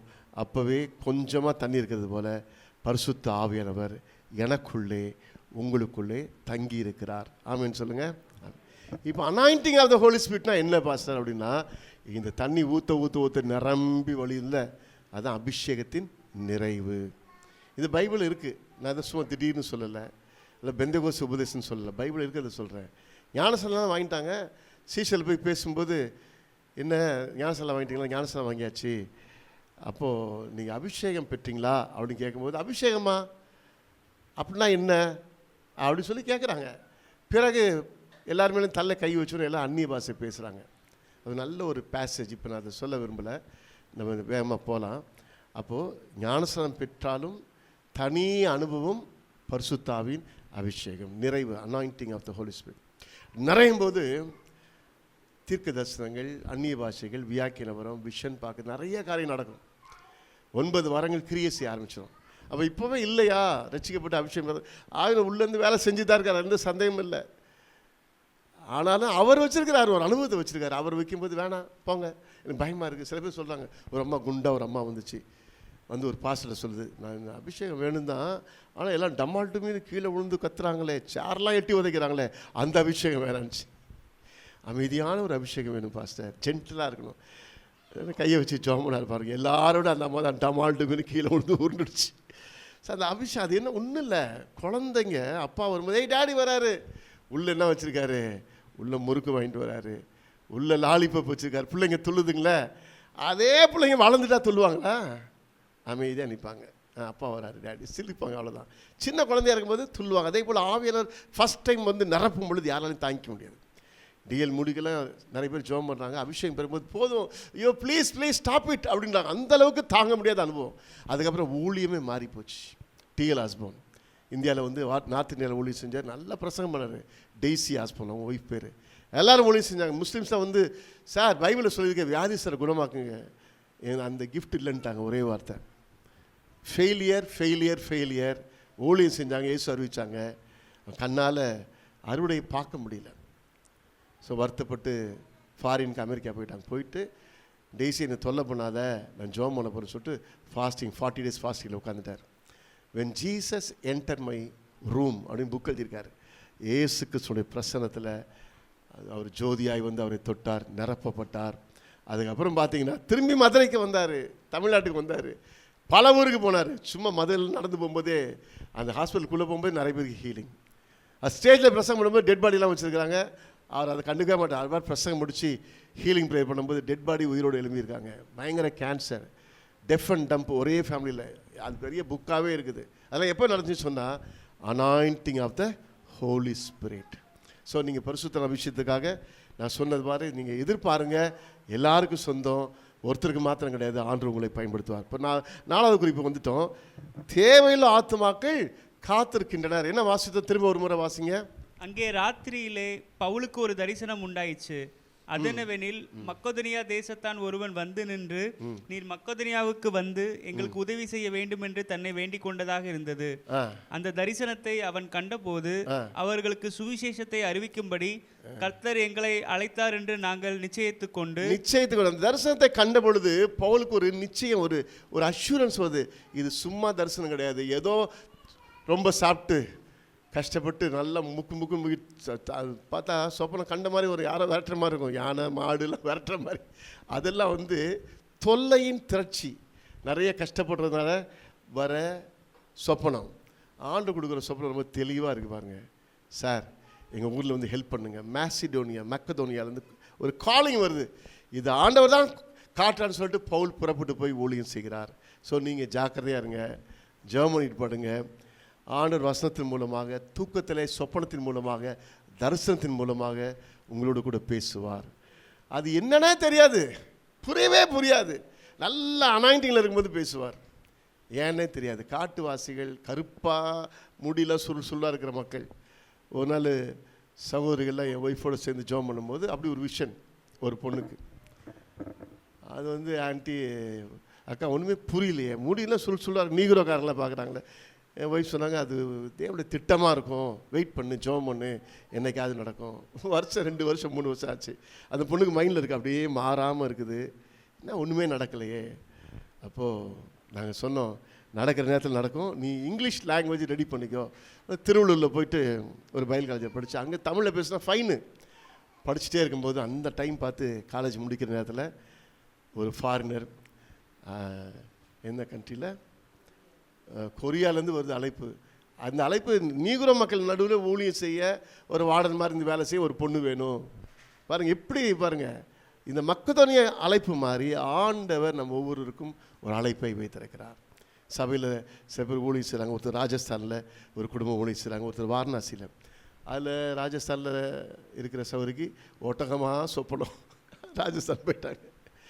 வாரணாசியிலுக்கும் நிறைய சொன்னாங்க சொப்பனம். அதை நான் சொன்னேன், டெஃபினட்டாக இது ஊழியத்துடைய அழைப்பு. இன்றைக்கி வாரணாசியில் நல்ல ஊழியம் செய்கிறாங்க, ஏகப்பட்ட பேர் அங்கே ஊழியக்காரரை உருவாக்கியிருக்காங்க. ஸோ இன்றைக்கு நீங்கள் சாதாரண ஆட்கள் இல்லை, திரும்ப சொல்கிறேன், ஒரு ஸ்பெஷல் பீப்புள், ஒரு யூனிக். உங்களை ஆண்டு தொட்டு உருவாக்கி உங்கள் மூலமாக அநேகத்தோட ஆயத்தமாக இருக்கிறார். எனவே காத்திருக்கணும். ஆண்டு என்ன சொல்கிறாரு, எங்கே கூப்பிட்றாரு, எங்கே போக சொல்கிறாரு, அதுக்கு போகணும். இப்படி தேவனை தேடுகிற மக்கள் காத்திருக்கிறார்கள். அதற்காக ஆண்டவர் நம்மை அனுப்புகிறார். அதான் 4வது குறிப்பு. 5வது குறிப்பு, நம் மீது அல்லது நமக்கு பரிசுத்த நம்பிக்கையாக இது ஒரு சேக்ரெட் ட்ரஸ்டாக இந்த ஊழியம் கொடுக்கப்பட்டிருக்கிறது. இங்கிலீஷில் the sacred trust is committed to us. The sacred trust is committed to us. தமிழில் நமக்கு ஒரு பரிசுத்த நம்பிக்கையாக இந்த ஊழியம் கொடுக்கப்பட்டிருக்கிறது. பரிசுத்தரின் நம்பிக்கை. இங்கிலீஷில் the sacred trust is committed to us. 1 கொரிந்தியர் 9ஆம் அதிகாரம் 17ஆம் வசனம். 1 கொரிந்தியர் 9ஆம் அதிகாரம் 17ஆம் வசனம். நான் உற்சாகமாய் அப்படி செய்தால் எனக்கு பலன் உண்டு, உற்சாகமில்லாதவனாய் செய்தாலும் உக்கிரான உத்தியோகம் எனக்கு ஒப்பிக்கப்பட்டிருக்கிறதே. போதும். ஆகையால் எனக்கு பலன் என்ன? நான் சுவிசேஷத்தை பிரசங்கிக்கையில் அதை பற்றி எனக்கு உண்டாயிருக்கிற அதிகாரத்தை முற்றிலும் செலுத்தாமல் கிறிஸ்துவின் சுவிசேஷத்தை செலவில்லாமல் ஸ்தாபிப்பதே எனக்கு பலன். போதும். But I have no choice, for God has given me this sacred trust. But I have no choice, for God has given me this sacred trust. தமிழில் எப்படி டிரான்ஸ்லேட் பண்ணியிருக்காங்க, ஒரு முக்கியமான நம்ப தகுந்ததான ஒரு பெரிய ஜாபை என்னை நம்பி தந்திருக்கிறார், ஒரு பெரிய ஊழியத்தை தந்திருக்கிறார். என்ன ஊழியம்னு சொன்னால் உக்ரான ஊழியம். உக்ரானம்னா என்ன அர்த்தம்னாக்கா ஸ்டூவர்ட்ஷிப். ஒரு பெரிய ஹோட்டல் இருக்குது, 5 ஸ்டார் ஹோட்டலு. அதில் இருக்கிற எல்லா ரூம்ஸு, எல்லா வேலைக்காரங்க சாப்பாடு எல்லாத்தையும் என்கிட்ட தான் கேட்பார் எங்கள் ஓனர். என்னை நம்பி அந்த முழு பொறுப்பையும் தந்திருக்கிறாரு. அதான் ஸ்டூவர்ட்ஷிப். உக்ரானம் என்பது தமிழ் வார்த்தை. ஆண்டவர் மகிமையான ஆத்மாதாய ஊழியத்தை என்னை நம்பி உங்களை நம்பி தந்திருக்கிறார். உன்னை நான் தொட்டேனே, ரட்சித்தேனே, உனக்காக மரித்தேனே, எனக்காக என்ன செய்தாய்? ஆண்டவர் இதை கேட்பார். அதனால் தான் நம்ம ஒவ்வொரு நாளும், ஆண்டவரே நான் எனக்கென்று வாழாமல் உமக்காக வாழுகிறேன், என்னை பயன்படுத்துங்க அப்படி ஜெபம் பண்ணும் பொழுது ஆண்டவர் ஆச்சரியமாக நம்ம ஒவ்வொருவரையும் நடத்துவார். ஸோ ஏன் நம்ம ரீசன்ஸ் ஃபார் சோல் வினிங் படித்தோம், அந்த கடைசி குறிப்பு 5வது குறிப்பு. ஏன் அப்படின்னு சொன்னால், என்னை நம்பி, தமிழில் நான் உற்சாகமாய் செய்தால் அதுக்கு பலன் உண்டு, உற்சாகம் இல்லாதவனாய் செய்தாலும் உக்ரான உத்தியோகம் எனக்கு ஒப்புவிக்கப்பட்டிருக்குது. Is handed over to me. ஒரு பெரிய வேலையை என் கையில் கொடுத்துட்டார். என்ன வேலை? நான் போய் மற்றவங்களுக்கு ஊழியம் செய்து பிசாசு, இருள், சாத்தான் கையிலேருந்து பிடுங்கி தேவராஜ்யத்தில் கொண்டு வர வேண்டிய அபிஷேகத்தை மேலே வச்சுருக்காரு. நான் போய் யாரையும் கன்வெர்ட் பண்ண முடியாது. இயேசு பற்றி சொல்லுவேன், அபிஷேகத்தோடு நிரம்பி பேசுவேன், பாடுவேன், பழகுவேன். ஆண்டவர் கண்களை திறப்பார், கொண்டு வந்து சேர்ப்பார். போனவனே உடனே வந்து எதிர்பார்க்காதீங்க, ஜெபத்தோடு போங்க. இயேசு நல்லவர், உங்களுக்காக ஜெபிக்கிறேன்னு சொல்லும்போது என்னைக்காவது ஒரு நாள் அந்த சீடு, நீங்கள் சொல்கிற இயேசுன்ற வார்த்தை, வசன வார்த்தை, ஒரு அன்பு தொடும். ஒரு நாளைக்கு ரொம்ப சிம்பிளாக ஒரு ஃபாரினர் வந்து சொல்லிக் கொடுத்தாரு. என்னையும் கூட்டிகிட்டு போயிட்டார். சொல்லி கொடுத்துட்டு வாங்க என் கூட சொல்லிட்டு சின்னமலையில் வெங்கடாபுரத்தில் போயிட்டு வரப்போகிறவங்களெல்லாம் அந்த டீம், யாருக்கெல்லாம் ட்ரைனிங் கொடுத்தோம் அந்த டீம் வந்து ஊழியம் செஞ்சு. ரொம்ப சிம்பிள். அவங்கள்ட்ட போய் என்ன தெரியுமா கேட்கணும், எடுத்தோடனே ஹலோ எப்படி இருக்கீங்க, வாட்ஸ் யுவர் நேம், உங்கள் பேர் என்னன்னு கேட்டுட்டு, சார் உங்கள் லைஃப்பில் மறக்கவே முடியாத ஏதாவது இருக்குதா அவன் கொஞ்ச நேரத்தில் என்ன பண்ணான், திணறி போயிடுவான். திடீர்னு வந்துட்டு கேட்டால், இல்லை சும்மா உனக்கு தெரிஞ்சுக்கிறதுக்கு கேட்குறேன், ஒரு விபத்து, ஒரு நோய், கொரோனா, அழுது உங்கள் வீட்டில் எட்டி உதச்சி வெளியே தள்ளிட்டாங்க, டீச்சர்கிட்ட பயங்கர அடி, ஏதாவது இப்படி ஞாபகம் விட்டுனாங்க, ஞாபகம் வந்துருச்சு. ஐயோ அன்றைக்கி ஒரு நாள் இப்படி நடந்துச்சு பாருங்க, அதாங்க மறக்கவே முடியாது. அவன் சொல்லிடுற வரைக்கும் பொறுமையாக கேட்கணும். அது முடிச்சுட்டு என் லைஃப்பில் மறக்க முடியாது ஒன்று சொல்லட்டுமா? சொல்லுங்கள். ஏன்னா அவங்கள்ட்ட சொல்லி கேட்டுட்டோம்ல. இப்போ தான் நீங்கள் சொல்லணும், ஐயோ என்னைய போல மோசமான ஆள் யாருமே இல்லைங்க. அதில் எல்லா பார்த்தையும் உளறிடாதீங்க, அதை செஞ்சு இதை செஞ்சுட்டு. மோசமான ஆளுங்க நான். ஆனால் பாருங்கள், என்னை பார்த்தாலே எல்லாம் கதை மூடிடுவாங்க, அவ்வளோ மோசம். இவன் வந்தால் வீடு உருப்படாது. ஆனால் ஒரு நாள் பாருங்கள், யாரோ ஒருத்தர் வந்து ஏசு ஒன்று நேசிக்கிறார், போடான்னு மாட்டிட்டேன். ஆனால் யோசித்து பார்த்தேன், ஃப்ரெண்டுகிட்ட போய் கேட்டேன், என்னடா ஏசுன்றியே சொல்லுன்னு சொன்னேன். சரி இந்த ஏசு எனக்குள்ளே வரணும்னு ஜெபம் பண்ணேன். அன்னிலேருந்து பாருங்கள் சார், எல்லாமே போயிடுச்சு, மாறிட்டேன் நான். அதை தான் மறக்கவே முடியல, ரட்சிக்கப்பட்டனால மறக்கவே முடியல. அப்போ நீங்கள் வளவலா கொலன்னு உங்கள் சாட்சியை சொல்லாமல் சிம்பிளாக சொல்ல கற்றுக்கணும். அவங்க ஒரு வேளை வளவலான்னு சொன்னாங்கன்னா இங்கே கேட்குறதுக்கு பொறுமையை கற்றுக்கணும். ஏன்னா அவங்கள்ட்ட ஃப்ரெண்ட் ஆகிட்டோம், சத்தியத்தை சொல்லணும்ல. ரொம்ப சிம்பிள் மெத்தட். மறக்க முடியாத அனுபவத்தை சொல்லுங்கள் அப்படின்னு சொல்லி எடுத்தோன்னே கேட்கக்கூடாது, உங்கள் பேர் என்ன, எடுத்தோன்னே பெஸ்ட்டு மெத்தட் தண்ணி தாங்க. பாருங்கள், நான் கேட்டேன், தண்ணி வந்துருச்சு. உங்களுக்கு யாருக்குமே தெரியாது, சிக்னல்லே தண்ணின்னு கேட்டேன். ஏசுன்னு அதை சொல்லி கொடுத்த டெக்னிக். நேராக போகிறாரு, தாகத்துக்கு தண்ணி தாமான்னு கேட்குறாரு. யார்கிட்ட? சமாரியஸ்தர்கிட்ட. முடிஞ்சு வேலை. ஆர்டினரியாக ஸ்டார்ட் பண்ணணும், சூப்பர் நேச்சுரலாக போய் வேலையை முடிக்கணும். இப்போ கிரிக்கெட்டில் வெறி பிடிச்சவங்க வச்சுக்கோங்களேன். நீங்கள் யாராவது கிரிக்கெட்டில் பாசமாக இருந்தால் நான் வெறி பிடிச்சோன்னு சொல்லிட்டேன், மன்னிக்கவும். ரொம்ப தீவிரவாதியாக இருக்கிறீங்கன்னு வச்சுக்கோங்களேன். அவங்கள்ட்ட எப்படி பேசணும்? கிரிக்கெட்டே உங்களுக்கு தெரியல. சும்மா யார் இப்போ ஃபேமஸாக இருக்காங்க கிரிக்கெட்டில்? இது ஒரு பொண்ணு பேரை சொல்கிறாங்களே லேடிஸ் கிரிக்கெட்டில், அது கிறிஸ்டின்றாங்களா? அப்படியா? ஐயோ சூப்பருங்க. அப்படியே பேச விட்டுட்டு இப்போ பேசிகிட்டே இருக்கும்போது பேசிகிட்டே இருப்பாங்க. ஃப்ளைட் பறந்து போயிட்டே இருக்குது. அப்படியே பறந்து போனால் என்ன ஆகுறது? லேண்ட் ஆகணும் இல்லை? லேண்டிங் பாயிண்ட்டுன்னு ஒன்று இருக்குது. பேசிகிட்டே இருக்கும்போது ஒரு குறிப்பிட்ட இடம் வரும்போது அவங்க பேச்சை நிறுத்துவாங்க. சார் எனக்கு இப்போ ஒன்று ஞாபகம் வருது, நம்ம லைஃபே கிரிக்கெட் மாதிரி தான். பால் போட்டு காலி பண்ண பார்க்குறான் யார்? சைத்தான். நம்ம மட்டையில் அடிக்கிறவங்க தோற்று போயிடும். ஆனால் ஒன்றுங்க, இயேசுவேன்னு என்னைக்கு நான் வந்தேனோ எந்த பால் போட்டாலும் அடித்து தள்ளிடுறேன் நான். காரணம் என் கூட இருக்கிற கேப்டன் ஜீசஸ். அப்போ என்ன பொருளில் பேச போகிறீங்க அப்படின்ட்டு நீங்கள் அந்த டைமில் ஆண்டவர் ஞானம் தருவார். மறக்க முடியாத நிகழ்வு, அது ஒரு மெத்தடு. இப்போ உள்ளது தண்ணி அது ஒரு மெத்தடு. ஏதாவது எங்கேயாவது போனாக்க ஒரு டீ குடிக்கலாமா, ஒரு டீ வாங்கி கொடுத்தீங்கன்னா அவன் பிடிச்சிடலாம். ஆட்டோவில் போகும்போது தான் ஈஸியாக பேசலாம், காரில் போகும்போது பேசலாம். பார்த்து பேசுங்க. நான் ஒருத்தர் எல்லாம் நல்லா பேசிட்டு, நல்லா ரொம்ப பாரமாக பேசிட்டேன். இந்த மெத்தட் யூஸ் பண்ண சாதாரணமாக பேசினேன். கைப்பிரதி கொடுத்த பாருங்க, வாங்க மாட்டேன்ட்டா. எனக்கு கஷ்டமாக இருந்துச்சு. சரி நம்ம பேசின மெத்தட் தப்புன்னு இறங்கி வந்துச்சு. சரியாக பேசினா சரியாக பிடிச்சிடலாம். டைம் பார்த்து அதுங்க ஜெபம் பண்ணிகிட்டே இருக்கும்போது ஆண்டவர் உதவி செய்வார். நான் இந்த குறிப்பில் ஞாபகத்தில் வைத்துக்கொள்ளுங்கள். இந்த உக்ரான ஊழியம், இந்த ஆத்மாதாய ஊழியம் என் மேலே உங்கள் மேலே ஒப்பு கொடுக்கப்பட்டிருக்கிறது. சீக்ரெட் ட்ரஸ்ட்டு நம்ம நம்பி தந்திருக்காரு. ஆண்டவரே நான் துரோகம் பண்ண மாட்டேன், இந்த ட்ரஸ்ட்டில் நான் உண்மையாக இருப்பேன். அப்போஸ்தலிக் ட்ரஸ்ட் ஆண்டவர் நமக்கு தந்திருக்கிற நம்பிக்கை. ஆண்டவர் தாமே இந்த வசனங்களை ஆஸ்வதிப்பார்.